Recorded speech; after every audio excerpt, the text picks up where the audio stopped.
jawab ya. Jadi teman-teman setelah kuliah Kelatak malam ini mendengarkan apa itu Aida dan masih up to date enggak dari Om Ber Heribertus, tapi panggilannya teman-teman Om Bir. Ya, nggak tahu karena suka minum bir atau ora ono take tapi toh. Om Iya. beruang soalnya. Om beruang gitu ya. Nah kali ini kita ngomongin yang lain. TikTok, apakah ada hubungan dengan Aida apa tidak? Dan kita langsung aja Om Pak dosen Dalang War ya. Om Andika Karuliawan, monggo. Apa itu TikTok? Kenapa bisa ngurusi TikTok dan aplikasinya kayak apa? Monggo. Oke, assalamualaikum warahmatullahi wabarakatuh, teman-teman semuanya, Kelatak University, Yes, mantap nih. Om Ibu dan para punggawa-punggawa Civitas Akademika. Civitas Akademika, tapi tidak termasuk anggota ide. Ape. Ya, jadi saya bercerita dulu kenal TikTok tuh di mana gitu. Jadi dulu awal tuh tahu TikTok itu awal tahun 2019 akhir. 2019 akhir kenal TikTok. Waktu itu jualan produk saya sendiri. Jadi dulu pernah gendero itu jualan produk jam dinding do it yourself yang masang dewe itu. Rolase masang dewe, satunya masang dewe. Singkat cerita produk itu di cloning sama orang ya, yang buatnya langsung dari Cina. Jadi produk saya itu dulu harga 160.000, tahu-tahu keluar produk harganya 55.000. Nah, dari situ kemampuan saya memang dulunya di akrilik itu jualan jam dinding memang.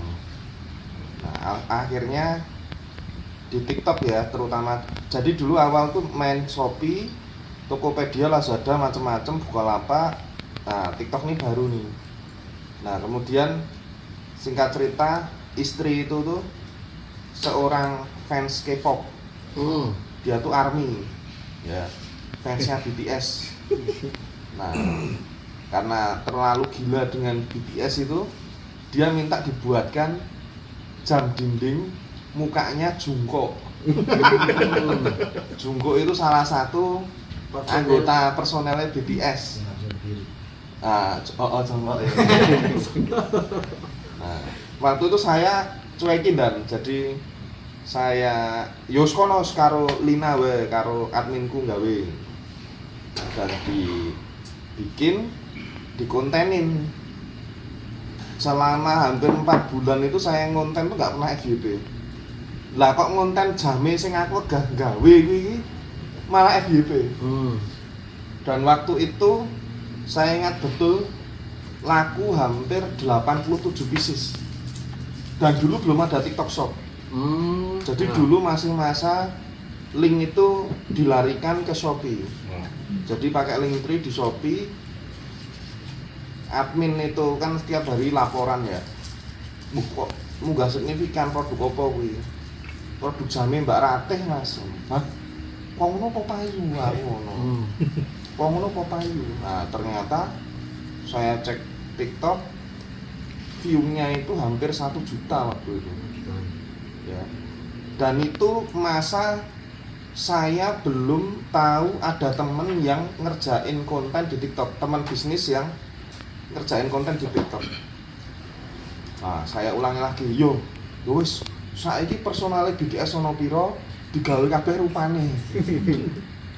Wah, itu mulai itu. Alhamdulillah masa-masa kejayaan. Dulu waktu itu hanya punya 9 orang karyawan. Karena TikTok itu saya punya 49 orang karyawan. Zaman pandemi mana? Zaman pandemi ya.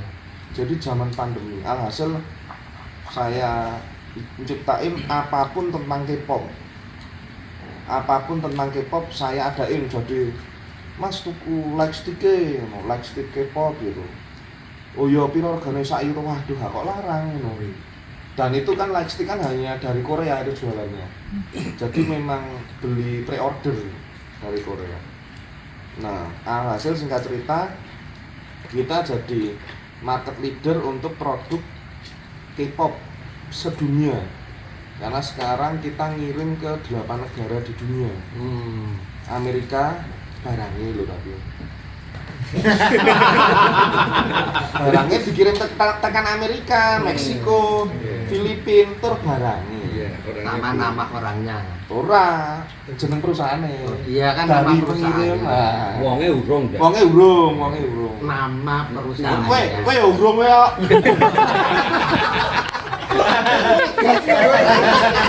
Karena aku semang ide.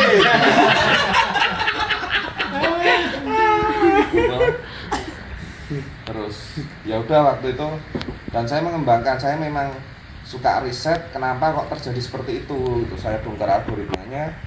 Kok teman-teman tuh minta dibikinkan konten waktu itu dan. Jadi, "Dik, iso apa tinggu iki?" Iso. Waton jawab iso waktu itu.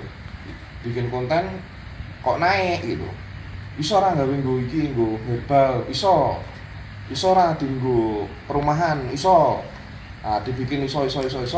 Lah kok mau terima kasih gitu. Ya.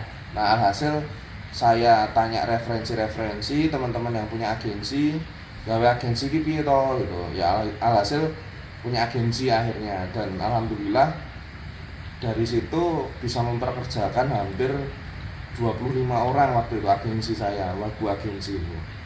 Dengan 3 studio itu ya. Dengan studio itu, benar 3 studio itu. Tahu lah, lawan dari sini. Nah, terus sudah itu kok banyak yang minta diajari. Mas Andika, aku duwe tim tapi TikTok kan kok ora tahu FYP. Ya. Setelah saya datang ke sana, saya rubah beberapa mindset yang hanya wah kowe iki kakean penting sing TikTok ya lebih penting TikTok wae kontenmu ngene iki gitu. Lah kok sesuk FYP. Ada orang datang ibu-ibu dari Wonosari. Mas iki Sabtosari apa Wonosari? Wonosari. Wonosari Kidul lagi. Begitu. Gunung Kidul lagi. Aku kerumune Sabtosari kasih. Begitu. Terus Mas iki aku punya jamu ini jamu buat galian rapet wanita. Bukan sebentar. Terus udah laris di TikTok, udah laris di Shopee. Tapi Shopee-ku kebenet, aku bisa nggak Mas di TikTok? Iso Bu. Sisuke ke FYP. Makanya nek guna kalau datang ke saya tuh pada nggak rapi bawa gula teh. Karena dikira dukun TikTok. Nah, alhasil nama saya alhamdulillah dikenal orang-orang untuk nangani TikTok sampai halnya saya nangani beberapa korporasi, perusahaan-perusahaan korporasi yang suruh bikin TikTok. Jadi kemarin ke Mas Pion ya, Mas Pion di Surabaya itu tuh siapa yang nggak kenal Mas Pion itu? Itu aja sampai turun gunung untuk main di pasar TikTok. Nah ini sebenarnya sinyal bahagia dan sinyal bahaya. Karena perusahaan-perusahaan sekarang itu sudah mulai segmennya tuh D2C, direct to customer. Jadi bukan lagi B2C, tapi D2C yang seharusnya ini nggak boleh gitu. Karena dia punya MOU dengan beberapa distributor ya. Nah tapi balik lagi ya jenenge perusahaan, mereka nggak pakai nama Mas Pion Mas. Jadi store di TikTok shop gitu. Nah itu saya beberapa nangani korporasi. Barusan ini saya nangani brand yang mungkin teman-teman kenal semua, Bakpia Kukus Tugu Jogja. Itu Agnesia Group yang baru 3 minggu kemarin saya tangani. Dan hari ini tadi saya meeting yang saya barusan update status Facebook itu achieve 420 juta hanya dari TikTok. Nah karena cara-cara yang menurut saya biasa, karena kan cara itu sebenarnya kan nggak perlu rumit ya. Cara jualan tuh yang penting payu gitu. Nah itu kembali ke akar itu tadi yang saya mempromosikan TikTok itu yang penting atensi FYP. Jadi nggak peduli harus se-perfect apa, yang penting FYP gitu. Dasarnya tetap AIDA juga ya? AIDA bukan AIDA sebenarnya. ACA Awareness, ya, Consideration, Action ya. Karena nggak ada level interestnya sebenarnya kalau di TikTok. Nah Kenapa TikTok bisa se-booming sekarang?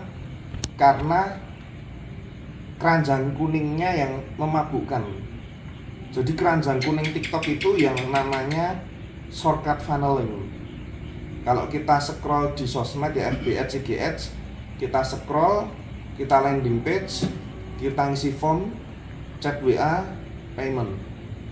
Nah di TikTok itu tadi yang di sosmed marketplace pun seperti itu.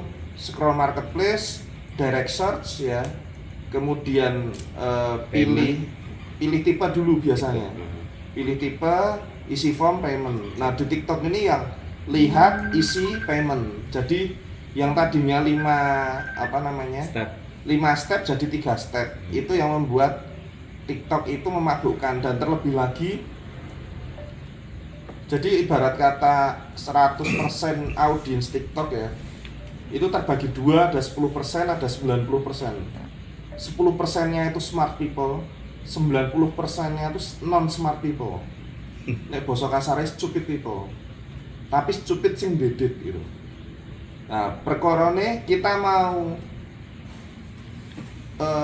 nyasar ke stupid people atau ke smart people. Kalau saya selalu mindset ke klien-klien saya, incer yang non smart people. Karena kamu nggak perlu mikir capek-capek untuk bikin konten gitu. Nah contohnya konten-konten tentang gimmick percintaan. Lanange ketahuan selingkuh di jalan, wedoke nesu-nesu, wedoke ninggal lunga, lanange goleki. Itu hampir isi TikTok seperti itu. Saya ngederek hampir total 700 skenario di TikTok. Jadi kemarin kayak yang privat orang Tasik itu sudah punya 13 host live stream, bayari selama 6 bulan, 0 hasil ya, dia nombokin bayari karyawan. Ke saya privat, saya tunjukkan beberapa konten.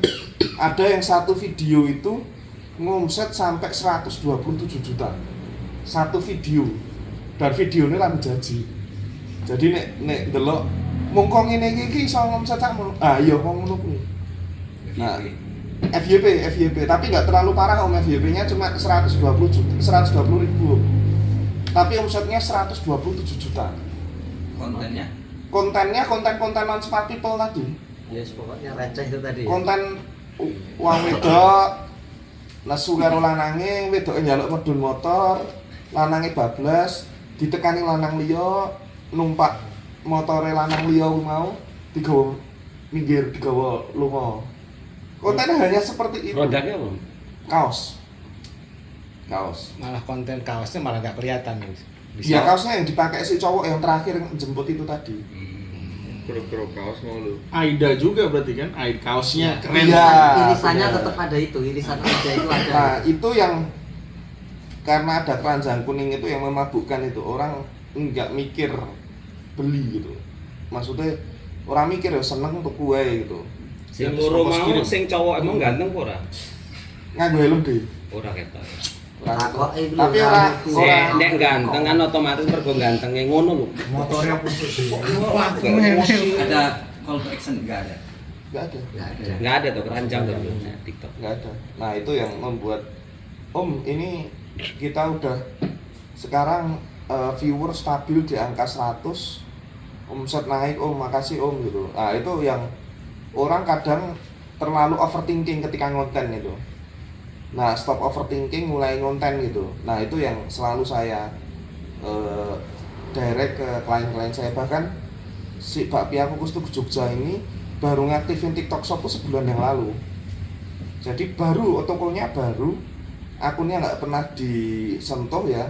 Padahal kalau di TikTok itu level paling tingginya itu tuh user generate content atau UGC. Jadi kalau tier dalam kita marketing ya, tier marketing tertinggi itu tier ketiga tuh paling atas sendiri itu UGC namanya, user generate content.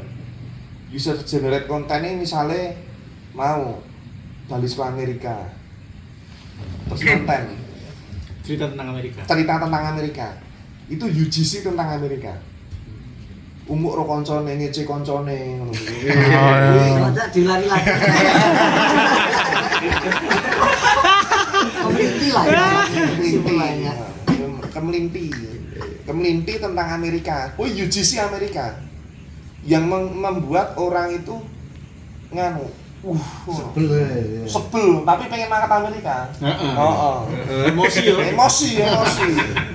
Nah, itu consideration sebenarnya. Nah, itu tier tertinggi itu UGC. Jadi misalnya kita beli suatu produk, kita ngepromoin baik itu foto, video, kita review, kita mention brand yang bersangkutan, itu UGC. Nah, level tier tertinggi di TikTok itu UGC. Yang setelahnya nomor 2 itu adalah word of mouth.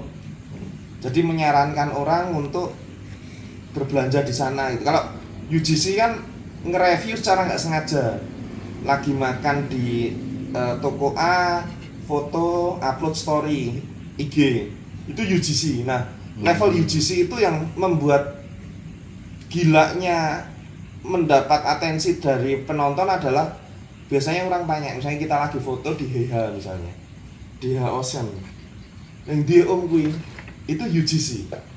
Nah, di TikTok itu ada jutaan video-video UGC yang secara nggak sengaja maupun disengaja dalam artian di endorse ya, atau sebagai KOL. Nah, itu yang kedua word of mouth ya. Word of mouth tuh menyarankan di sana loh, di sini loh, pakai produk ini loh, pakai produk itu loh gitu ya. Yang bawah sendiri adalah konten iklan atau konten organik ya, yang mana seringkali kita nggarap hard selling produk padahal nobody's care, orang nggak peduli tentang produkmu yang kamu review gitu. Nah, dari konsep-konsep itu saya merumuskan punya metode-metode winning ya. Kayak tadi salah satu contoh konten gimmick ya, konten gimmick. Kenapa kok gimmick kok ini kok? Kadang gini, kita nonton konten iki opo sih ngono ya. Iya. Dadi konten iki ndelok konten sinetron di TikTok ngono, tapi ditonton nganti rampung. Iki bar iki ngopo ya iki. Nah, balik lagi di mana kita jualan, di mana kita ngonten, yaitu di Indonesia.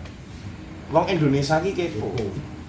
Kita ngonten wae video mbok-mbok numpak pit. Kuwi berharap apa audiens kuwi lho. Berharap tekan tombol merah di pojok. Berharap si mboke tiba apa kaya ngopo padahal ra ono apa-apa dan kuwi ditonton sampai rampung. Nah, wong Indonesia iki level kepone iki level Saturnus kan Jupiter. Akut makanya tunggu detik ke-9. Nah, itu ditunggu beneran gitu. Nah, itulah konten-konten seperti itu yang ternyata works gitu.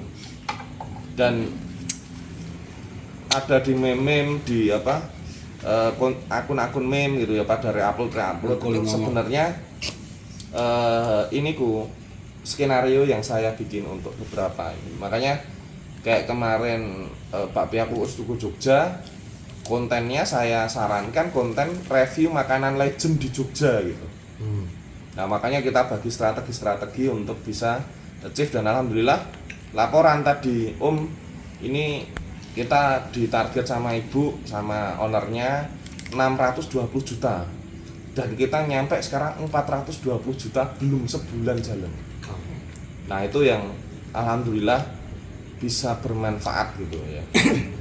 Nah, itu Prof ceritanya. Itu, Prof. tadi kan ngomong tentang Bener, agensi bisnis ya. dan menangani. Nah, perusahaan. kalau dipetakan itu kan ngomongnya tadi kuliner ya. Kalau dipetakan itu ada berapa persen kuliner, berapa persen, dan kemudian adakah yang minta agensinya itu dibuatkan yang untuk politik atau ya politik. Jadi gitu? ada, jadi saya dihubungi oleh salah satu partai ya, oknum salah satu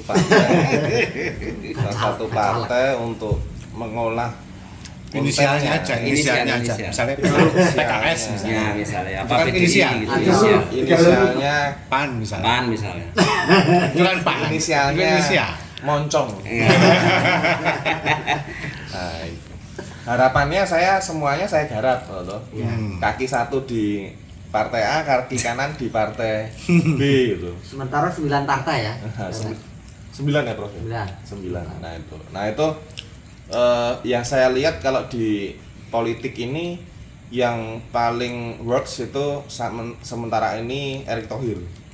Jadi konten yang paling bagus oleh politisi nasional ya, itu kontennya Pak Erick Thohir karena bukan GP ya berarti ya. Bukan. GP itu levelnya masih di fanbase itu Prof. Masih di fanbase itu. Masih di fanbase. Jadi GP itu semua konten-konten GP nggak ada yang official. Jadi itu hasil gunting-guntingan dari konten media ya. Media-media yang nyunting itu. Jadi nggak ada yang original. Tapi kalau yang TikTokable ya, dia mau jawab pertanyaan audiens, dia mau ngonten didedikasikan untuk audiens, itu ada storytelling yang dibuat, ada challenge-challenge yang jadi intinya kan gimana caranya buat audiens simpatik kan berlaku seperti audiens itu. Ya kan. Kalau kita mau jadi celeng tuh ya kita bertindak jadi celeng gitu. Kalau kita pengen bertindak jadi wali, ya kita nggak mau harus ada kata wali murid. Bertindak seperti itu. Nah, makanya mirroring itu tadi. Aida lagi. Nah, itu yang tapi work ya untuk dipakai di caleg-caleg kampanye itu ya. Maksudnya semua model bisnis bisa gitu ya. Yang selama ini ditangani. Works ya. Cuman balik lagi TikTok itu belum ada fasilitas seperti Facebook. Yaitu kewilayahan. Nah, itu yang nggak bisa dipastikan. Makanya beberapa kali saya didatengin calon DPRD. Saya jelaskan apa adanya. Ini nggak bisa di setting seperti Facebook. Misalnya Facebook kan diiklanin bisa ya. Cuma area Jogja 20 km sekitar radius. Di TikTok belum bisa. Makanya beberapa mental itu. Yo aku yo apa anakane wae isone ngene nek kowe arep nggarapke iki itu dan tapi sebetulnya kalau itu dilakukan ya branding awal pun sekarang kan oke kan. Awareness Prof. Awareness kan bola liar kan, bola salju kan. Ya makin lama menggelinding makin besar itu. Jadi bahkan untuk di TikTok itu luar biasanya untuk di politik sendiri ada yang namanya swing voters. Swing voters itu levelnya persentasenya di Indonesia saat ini ada 26%. Ini sebenarnya untuk swing voters wae kuwi bahasane wis 50% iso dadi presiden gitu. Ya. Nah, di swing voters itu adalah anak-anak muda di level 17 tahun yang baru gede, baru punya KTP, baru punya hak pilih. Dia nggak tahu siapa calon presiden. Kon ngapalke Pancasila ra iso cak saiki. Jangan diadap saya. Tapi nek ora disebut ya tetap duwe adab kok lho. Terakhir ini loh, Om Andika. Itu tadi kan bilang ada produk, ada caleg dan macam-macam lah. Itu kan bisa agensi, terus juga ada privatnya gitu. Biasanya Om Andika yang datang menemui mereka atau mereka yang datang ke Jogja? Tergantung kondisi. Bisa dua-duanya. Bisa dua-duanya. Jadi kalau saya kan fair ya, maksudnya nek mau saya manggil saya di sana ya ongkos saya transport, akomodasi, tiket PP, yo saya datang gitu. Tapi memang harganya lebih mahal dikit. Kalau kadang ada yang Om saya pengen sekalian liburan di Jogja Om. Oh ya udah kesini aja gitu. Udah saya sediakan tempatnya gitu. Bahkan sebelum puasa sampai Lamongan tuh ceritanya piye kuwi? Ning kampungku lho, itu pelanggaran itu. Di Lamongan itu aku nge-training siapa ya sih? Iku kanca-kancane Mustiko, kanca-kanca. Oh, nganu itu. Oh, nek di Lamongan tuh bukan nge-training ini, Prof. Bukan nge-training TikTok, Prof. Kalau itu immerse yang jualannya itu omsetnya sampai 3 miliar. Tapi nggak pernah pegang duit. Jadi saya di sana, saya kan ada banyak jasa jual beberapa jasa, Prof. Oke. Ada in-house training, In-house training. kemudian ada private training, ya, Training. ada manajemen training, Oke. ada branding training. Jadi tergantung kondisi. Nah itu setelah ditelusuri ternyata si istri ini itu ikut arisan online, Oke. yang mana dan si suami itu jadi bank berjalan keluarganya. Ketemunya di manajemen berarti. Ketemunya di Finansial keuangan. engineering. Kalau saya tuh tetap keuangannya di track. Iki ngopo lah, ketemulah setelah mutasi kini ngendi ya wes saiki ono karyawanmu sing tak training dadi accounting kabeh pencatatan keuangan ning kowe dan itu tadi pemisahan rekening itu tadi rekening pribadi dan rekening perusahaan itu sangat penting. Oke, sudah terjawab Ya. dan penutupnya adalah kira-kira itu pertempuran kerajaan dengan kerajaan masih dilanjutkan nggak ini sama? Wah ini masalah yang ya? satunya AFK soalnya. Satunya menghilang dari land. Weh. Jadi